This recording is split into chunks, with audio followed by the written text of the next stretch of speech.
Quite another matter is L9859d, the third planet in terms of distance, which is located in the middle of the system and is in the habitable zone. This world could aptly be called not the planet Earth, but the planet Water.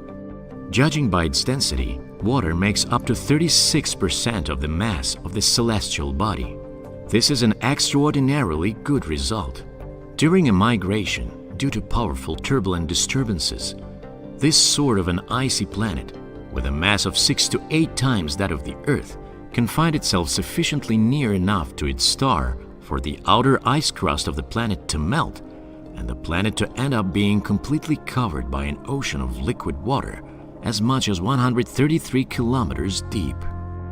The pressure on the floor of an ocean like that would be on the order of approximately 20,000 atm, which is sufficient for the formation of polymorphic modifications of ice, which are heavier than liquid water, and under this kind of pressure will never melt.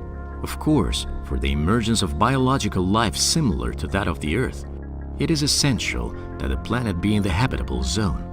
This would permit the ice layer on the surface to melt. In addition to that, crucial minerals exist in the planetary crust. Between the layer of liquid water and the crust, this type of planet has a thick layer of solid ice, blocking access to the minerals. The latter, however, can be brought in by meteorites and comets.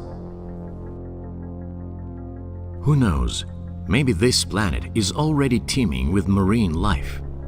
Yes, of course they will look different, since the red dwarf star has its own influence on its surrounding world. And by far, not every creature can adapt. But the truth is that we know very little about it at all. In any case, this world is extraordinarily enchanting.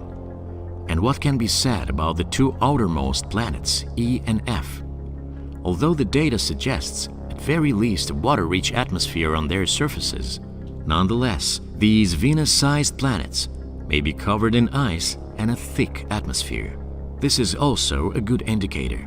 More time is needed to investigate these objects. But we also have good news. The largest infrared space telescope, the James Webb, is due to be launched as soon as in October 2021. And by the way, star L9859 will make its way into that zone of the sky, which Webb will be observing 200 days a year. And it is planned that in 2027, the ground-based optical telescope ELT will be commissioned, which will be 2.5 times larger than the current record holder, the VLT. By means of these instruments, it will be possible to thoroughly research the planets of the L9859 system and examine these worlds closer. Of course, we're not destined to see exo-whales from such a distance. However, it is quite possible to determine whether the planets have an atmosphere and of which gases they consist. And this is an unbelievably immense amount of data about these distant and unknown worlds.